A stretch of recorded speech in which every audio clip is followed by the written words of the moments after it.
This is an older clip of Israelis who were involved in the NAKBA process, the catastrophe where 700,000 Palestinians were brutally displaced. 70% of Gaza right now are people who were kicked out of their homes. But here they flaunt the brutality and the inhumanity with which they did all of these acts.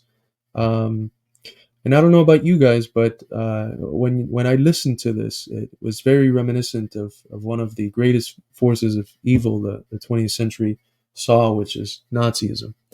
So um, let's let's take a look at what some of these old hags had to say about the formation of the state of Israel and the crimes that it presupposed. הרגנו בהם, בלי נקיפת מצפון. הרגת, אז עשית דבר טוב. הייתי מוכן להרוג. אני אספר לה שאני הייתי רוצח.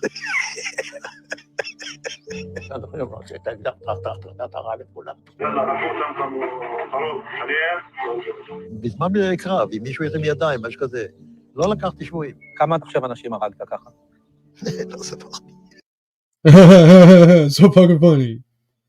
If in battle people raise their hands, we did not take prisoners. That means we killed people who gave up. We killed people who submitted to us. That's what? A war crime.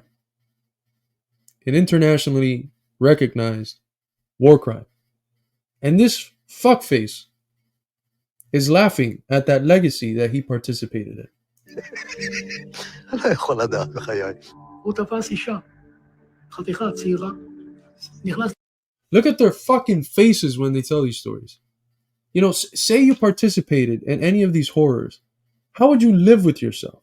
What sort of guilt would you be carrying on a fucking daily basis? How would you sleep if this was something that you were a part of? How would you look at your kids in the face? How would you look at your grandkids in the face if this was what you helped to create? If this was what you did?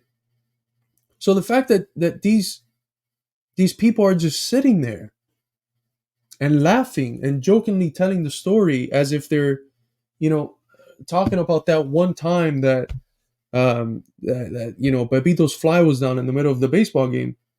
They're talking about murdering people in cold blood, people that just gave up. It's horrendous. And listen to what this guy has to say, and then have in mind the shit that the Zionists say now about Hamas. Remember that clip that we reacted to a while back of the Zionist mob screaming horrendous things to Jesus, what's her name? The lady from Code Pink, Medea Benjamin. Telling Medea Benjamin that they hope that she gets raped, that it gets recorded, and that they send it to Medea's mother. What? Supposedly, that is what Hamas does. The proof, nowhere to be found. Now listen to what these people are saying, what they did, and tell me who is closer to that image that the Zionists portray of Hamas. Is it Hamas and the Palestinians, or is it they themselves? Is what they're doing projection, as the imperialists always do and are great at? Or is it something that's actually substantiated by the facts, of which there are none? Let's listen to this Soros-looking guy.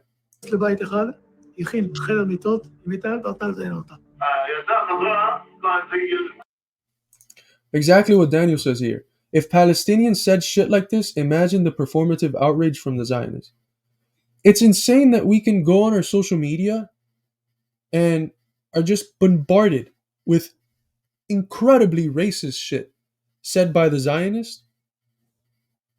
And we know that their propaganda forces are working as hard as they can to obtain the dwindling consent to increase the dwindling consent that they still have from the world, which the vast majority of the world is on Palestine's side.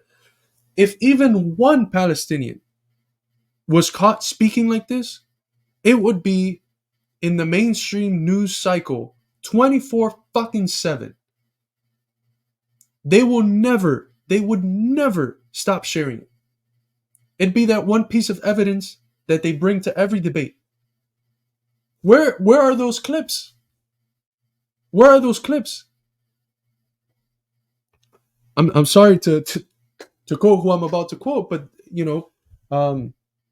Abby Martin just had a really terrific conversation with an unexpected guest, Mia Khalifa, who said something very good, which is that the standard that Israel's held to or the standard that the Palestinians are held to is incredibly high.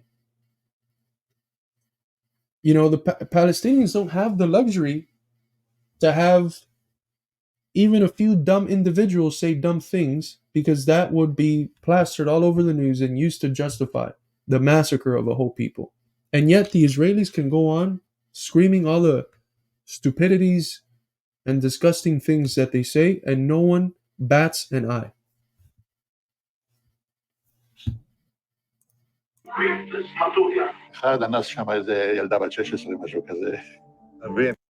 They're fucking laughing. They're laughing about raping a 16-year-old girl. Oh yeah, this is right. It's disgusting. It's stomach turning. אבל זה מכוער מאוד, היה לנו בחור אחד, הוא נפטר, הוא היה פרא אדם, הוא לקח פשוט מאוד ורצח אותם בתוך המכלאות. חוטי ברזל כאלה, עגולים כאלה, אספו כל הגברים. Surrounded by barbed wire. Reminiscent of something? הם יושבים שם כולם על הרצפה, ובא מישהו ולוקח תת מקלע ומתחיל זה, מחליף מחסנית שלקחו את הלוויורים ועפו אחרי חבר'ה ושרפו אותם. זה היה משהו זוועתי, וזה אסור לספר, אני לא אדבר על זה. מלחמה זה מלחמה. War is war. Laughing while he's saying that they would get people lined up against barbed wire and empty the clips on them and use flamethrowers to burn them. Disgusting. Now, sit here and tell me that the ones that we should be equating with the Nazis are the Palestinians and not these fucking people. As people have been saying in the chat and elsewhere, it's like that quote: first is tragedy, then is farce. It was a tragedy what they did to the Jewish people, what they did to other people as well. So 60 million killed. But it's a complete farce what they're doing here. They don't represent Judaism or the Jews of the world. The vast majority of them are not Zionists and do not support this. What they represent is imperialism. They represent imperialism. That Star of David, when it's waved by that state, does not represent Judaism. It represents imperialism, the interest of imperialism in the region. But I'm sorry, you all, that I put you all through that. I know it's a stomach turning video, but it's important to show. I should have maybe given out